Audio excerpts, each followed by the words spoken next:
আপনি যখন কোনো প্রফেসরকে পার্সোনালি ইমেল করবেন যে আমি আপনার সাথে কাজ করতে চাই, তখন প্রফেসর আপনার কাছে এটা চাবে যে স্বাভাবিকভাবে আপনারা ফার্স্টে অ্যাপ্লাই করবেন, তারপরে স্ক্রিনিং হয়। আমি চাই যে বাংলাদেশ থেকে অনেক মানুষ আসুক, বাঙালি কমিউনিটি এখানে অনেক বড় হোক। এটা ডিপেন্ড করে ইউনিভার্সিটির অ্যাডমিশন কমিটির উপরে, অ্যান্ড আপনার অ্যাপ্লিকেশনের ক্ষেত্রে এটা অনেক ইম্পর্ট্যান্ট রোল প্লে করি। অনেকে বলে যে ডাইরেক্ট পিএইচডি বা রেগুলার পিএইচডির মধ্যে ডিফারেন্স কি, ফান্ডিংয়ে কোনো ডিফারেন্স আছে কিনা, বা মানে স্টাডি লেভেলে কোনো ডিফারেন্স আছে কিনা। আপনি যদি এভিডেন্স না দিতে পারেন, সেক্ষেত্রে এই কথার কোনো ভ্যালু থাকে না, যার কারণে ওনাদের প্রোফাইলে এটা একটা খুব পজিটিভ ইম্প্যাক্ট করছে।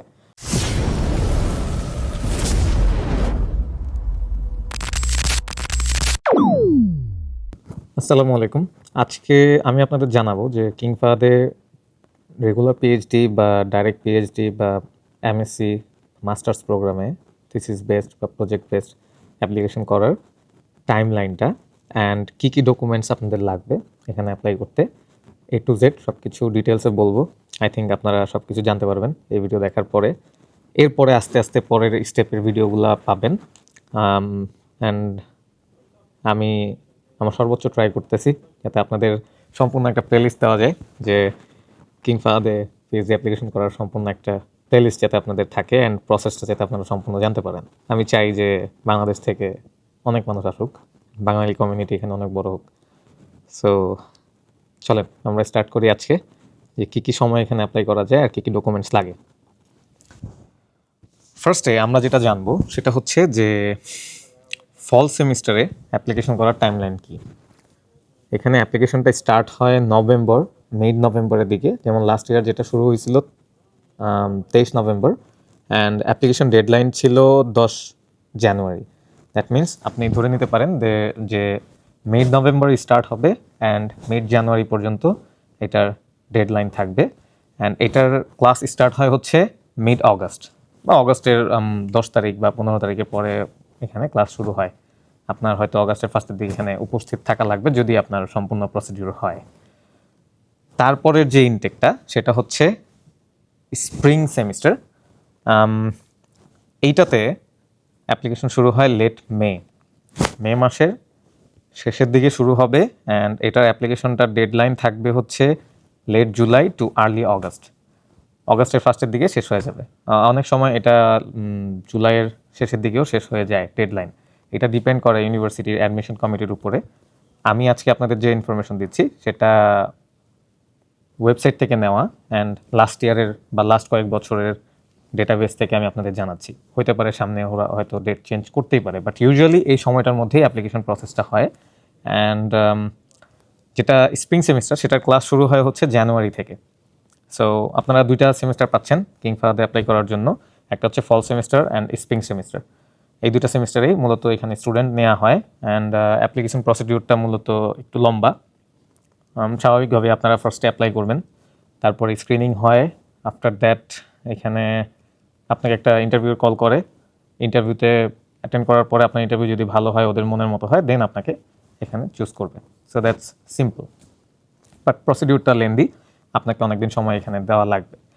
তারপরে এখন আরেকটা ইম্পর্টেন্ট কিছু জিনিস আমার মনে হয় যে বলা উচিত, যে অনেকে বলে যে ফল সেমিস্টারটা মেইন ইনটেক, এখানে স্টুডেন্ট বেশি নেওয়া হয়, আর স্প্রিং সেমিস্টারটা স্টুডেন্ট কম নেওয়া হয়, বা যখন স্টুডেন্ট বেশি নেওয়া হবে তখন কম্পিটিশনটা একটু কম, বা এক একজন এক একটা প্রায়োরিটি দেয়। আমার মনে হয় এটা আসলে একটা ভ্যালুলেস কথা, বিকজ বর্তমানে কিংফাদে অ্যাপ্লিকেশন প্রসেসটা খুবই টাফ আগের তুলনায়, অ্যান্ড এখানে কম্পিটিশন অনেক বাড়ছে। আমি এটা বিশ্বাস করি, অ্যান্ড রিসেন্টলি আমি এটা দেখছিও। এই বছরের অ্যাডমিশন যে অবস্থা, যেটা জানতে পারলাম, অনেক কম্পিটিশন বাড়ছে। প্রত্যেকটা সেমিস্টারে কম্পিটিশন আছে এখানে। Application competitive, to be honest. আপনি যখনই অ্যাপ্লাই করবেন, you should try your best. আপনি আপনার ফুল বুস্ট, ফুল পটেনশিয়াল নিয়ে প্রত্যেকটা ডকুমেন্টস রেডি করবেন, যে যাতে আপনার পক্ষ থেকে আপনি বলতে পারেন যে আমি আমার 100%টা দিয়েছি, এবার বাকিটা আল্লাহর হাতে, চান্স হওয়া বা না হওয়া। সো এটা হচ্ছে আমাদের অ্যাপ্লিকেশনের সময়। এইবার আসি আমরা যে অ্যাপ্লিকেশন করার জন্য আপনার কী কী ডকুমেন্টস হাতে থাকা লাগবে। অ্যাকচুয়ালি যেটা হচ্ছে আপনার যে রিকোয়ার্ড অ্যাডমিশন রিকোয়ারমেন্ট, সেটা হচ্ছে আমি বলবো শুধুমাত্র কিং ফাহাদের জন্য না, এই ডকুমেন্টসগুলো যদি আপনাদের কাছে রেডি থাকে আপনারা পৃথিবীর যে কোনো জায়গাতে পিএইচডিতে অ্যাপ্লিকেশন করতে পারবেন অ্যান্ড বা মাস্টার্স অ্যাপ্লাই করতে পারেন আমার মনে হয়।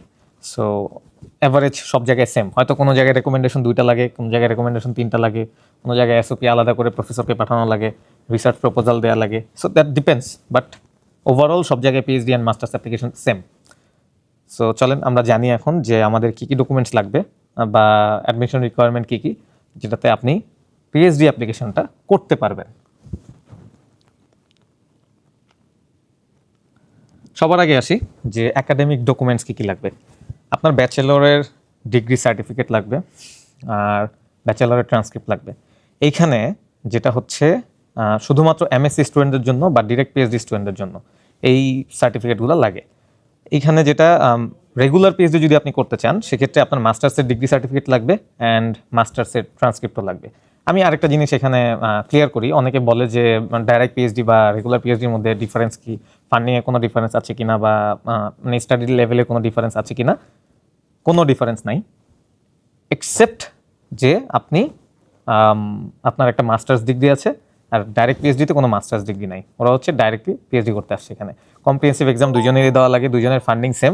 সো এটাতে কোনো বেসিক কোনো ডিফারেন্স নাই, ওর ফান্ডিংয়ের যে অবস্থা ডাইরেক্ট পিএইচডি স্টুডেন্টরা রেগুলার পিএইচডি স্টুডেন্টও সেম ফান্ডিং পায়। সো আই থিঙ্ক আপনারা বুঝতে পেরেছেন।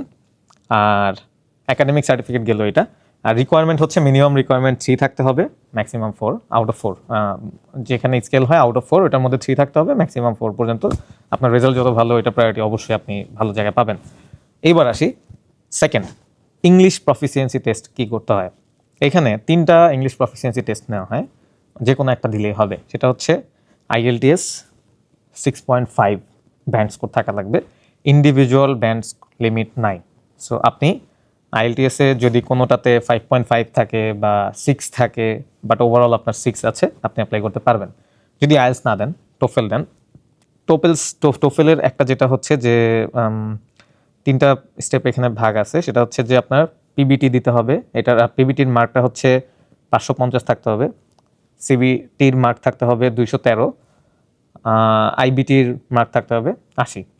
সো টোফেলের পার্টটা গেল। এবার যদি আমি বলি যে আপনি টোফেল দিবেন না বা আইএলস দিবেন না, এবার আপনি শুধুমাত্র ডুওলিঙ্গো দিয়ে অ্যাপ্লাই করতে চান, সেক্ষেত্রে আপনার 120 ডুওলিঙ্গো থাকতে হবে ওভারঅল।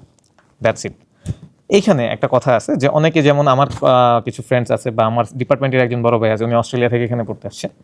যদি আপনার আন্ডার গ্রেডের ডিগ্রিটা ইউএসএ থেকে, ইউকে থেকে বা কানাডা থেকে, অস্ট্রেলিয়া থেকে বা নিউজিল্যান্ড থেকে হয়, সেক্ষেত্রে আপনার কোনো আইএলটিএস দেওয়া লাগবে না, এটা ওয়েভ আপনার জন্য। সো ইংলিশ প্রফিসিয়েন্সি টেস্ট সেই ক্ষেত্রে প্রয়োজন নাই। এইবার আসি, তার মানে যারা বাংলাদেশ থেকে আসতেছেন, ডিরেক্ট বাংলাদেশ থেকে আসতেছেন, তাদের জন্য ইংলিশ প্রফিসিয়েন্সি টেস্টটা লাগবে। থার্ড যে ইম্পর্ট্যান্ট ডকুমেন্ট সেটা হচ্ছে স্টেটমেন্ট অফ পারপাস বা মোটিভেশন লেটার।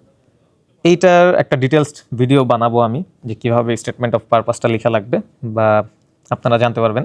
এখানে কিছু বেসিক জিনিস থাকে যে কেন কেএফপিএমে পড়তে চান, আপনার রিসার্চ ইন্টারেস্ট কী বা ফিউচার গোল কী, এই জিনিসগুলো এটাতে উল্লেখ করলে বেটার।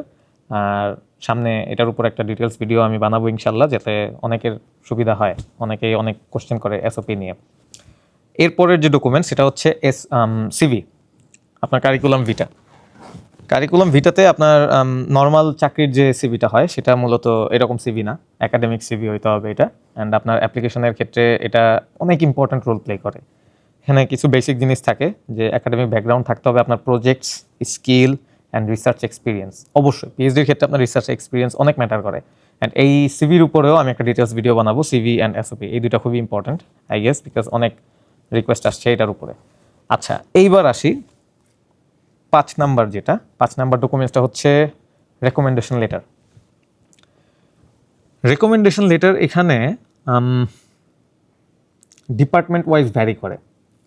কোনো ডিপার্টমেন্ট চায় 3টা রেকমেন্ডেশন লেটার, কোনো ডিপার্টমেন্ট চায় 2টা রেকমেন্ডেশন লেটার। সো আমি বলবো সেফ জোনে থাকার জন্য আপনারা 3টা রেকমেন্ডেশন লেটার রেডি রাখবেন। আর রেকমেন্ডেশন লেটারটা মূলত বাংলাদেশের পার্সপেক্টিভে আমরা অনেক ক্ষেত্রে দেখা যায় স্টুডেন্টরা লিখে স্যারকে দেয়, এটা খুবই খারাপ একটা জিনিস। তখন স্যাররা জাস্ট সাইন করে দেয়। বাট আপনি চেষ্টা করবেন যে আপনি যার সাথে রিসার্চ করছেন বা আপনার আন্ডারগ্রেডের থিসিস যার সাথে করছেন বা মাস্টার্সের থিসিস যার সাথে করছেন তার কাছ থেকে একটা রেকমেন্ডেশন লেটার নেওয়ার জন্য। That's very important. এটা অনেক কিছু ম্যাটার করে। সো রেকমেন্ডেশন লেটার লাগবে 3টা। তারপরে আসি, আপনার ভ্যালিড একটা পাসপোর্ট থাকা লাগবে।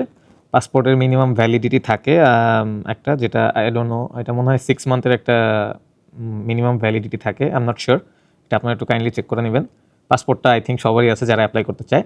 তারপরে আসি যে জিআরই স্কোরটা কিং ফাহাদে ম্যান্ডেটরি না, বাট রিসেন্টলি এখানে কয়েকজন প্রফেসর তাদেরকে পার্সোনালি অ্যাপ্রোচ করলে, মানে আপনি যদি প্রফেসর ফান্ডিং নিয়ে আসতে চান, সেক্ষেত্রে যদি পার্সোনালি অ্যাপ্রোচ করতে চান, তারা জিআরই তাদের লিঙ্কডিনে লিখে রাখছে যে তোমার জিআরই ম্যান্ডেটরি বা জিআরই দিতে হবে, জিআরই স্কোর আমাকে দিবা, এত এত স্কোর তোমার থাকা লাগবে। বাট এখানে সেন্ট্রালি অ্যাপ্লাই করার জন্য জিআরইর কোনো প্রয়োজন নাই। আপনি আইএলটিএস দিয়ে বা অন্যান্য যে 3টা ক্রাইটেরিয়া আমি বলছি, 3টার যে কোনো একটা দিয়ে আপনি সেন্ট্রালি অ্যাপ্লাই করতে পারেন। অ্যান্ড এখানে সেন্ট্রালি অ্যাপ্লাই করলেও পিএইচডি ফান্ডিং হয়, এমন না যে প্রফেসর দিয়ে আপনার আসতে হবে। সো জিআরইটা হয় কি যে আপনার একটা এখানে চান্স পাওয়ার লেভেল আপগ্রেড করে, আপনার পার্সেন্টেজ বাড়ে, যে আপনি চান্স পাওয়ার পার্সেন্টেজটা বাড়ে। বিকজ যখন আমরা রিসার্চ ব্যাকগ্রাউন্ড দেখি, একাডেমিক ব্যাকগ্রাউন্ডস দেখি বা স্কিল দেখি বা প্রজেক্টস দেখি, ওই ক্ষেত্রে যদি একটা জিআরই থাকে তখন আরও সবার যদি সেম থাকে, আপনারও সেম, বাট আপনার জিআরইটা আপনাকে আগায়া দিল। আমি এখানে এমন কয়েকজন ভাইকে দেখছি যাদের রিসার্চ ব্যাকগ্রাউন্ড খুবই লো, একাডেমিক রেজাল্ট খুব খারাপ, বাট তারা জিআরইতে খুব ভালো স্কোর করছিল, যার কারণে ওনাদের প্রোফাইলে এটা একটা খুব পজিটিভ ইম্প্যাক্ট করছে।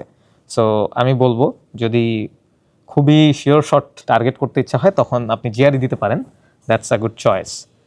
এইবার আসি রিসার্চ প্রপোজাল, এটা হচ্ছে 8 নাম্বার ডকুমেন্টস। রিসার্চ প্রপোজালটা মূলত সেন্ট্রালি অ্যাপ্লাই করার সময় লাগে না, বাট আপনি যখন কোনো প্রফেসরকে পার্সোনালি ইমেল করবেন যে আমি আপনার সাথে কাজ করতে চাই, তখন প্রফেসর আপনার কাছে এটা চাবে যে তুমি আমাকে একটা রিসার্চ প্রপোজাল দাও।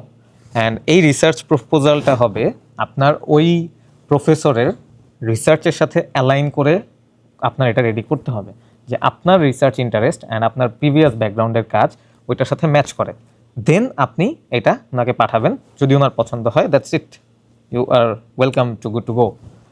অ্যান্ড আই থিঙ্ক এটা সেন্ট্রালি অ্যাপ্লাই করার জন্য লাগে না। অ্যাপ্লাইয়ের সময় আপনি জাস্ট প্রফেসরকে কনভিন্স করার জন্য এটা দিবেন। অ্যান্ড লাস্ট অ্যাডিশনাল কিছু ডকুমেন্টস আপনার রেডি করা থাকা দরকার, যেটা অ্যাপ্লাই করার ক্ষেত্রে আপনার অ্যাপ্লিকেশন প্রসেসটা বুস্ট করে বা আপনার চান্সেসটা বুস্ট করে। সেটা হচ্ছে আপনার যে পাবলিকেশনগুলো আছে বা আপনার যে রিসার্চ ব্যাকগ্রাউন্ডের পাবলিকেশন থাকে সেগুলার লিঙ্কস আপনার রেডি থাকা লাগবে। সার্টিফিকেট, আপনি বিভিন্ন কম্পিটিশনে হয়তো অ্যাটেন্ড করছেন, হ্যাকাথন কম্পিটিশন, ম্যারাথন কম্পিটিশন, বা আপনি কোডিং কম্পিটিশন হইতে পারে, বা যে কোনো ধরনের কম্পিটিশন, লাইফের যে কোনো কম্পিটিশনে আপনি অ্যাটেন্ড করছেন ইউনিভার্সিটি লাইফে, বা ওয়ার্কশপে অ্যাটেন্ড করতে পারেন বিভিন্ন রকম। ওগুলার সার্টিফিকেটগুলো সিভিতে লিঙ্ক আকার দিতে পারেন বা ছবি আকারেও দিতে পারেন, দ্যাটস আ গুড চয়েস। এটা আপনার সিভি বুস্ট করে, আপনার প্রোফাইলটাও বুস্ট করে। আর last and not the least, সেটা হচ্ছে জব এক্সপিরিয়েন্স লেটার। এই জব এক্সপিরিয়েন্স লেটারটা খুবই ইম্পর্ট্যান্ট হয়, বিকজ আমরা অনেক ক্ষেত্রে সিভিতে মেনশন করি যে আমি জব করছি এই জায়গায়, আমি ওই জায়গায় জব করছি, আমার এত বছরের এক্সপিরিয়েন্স আছে, but this is not evident.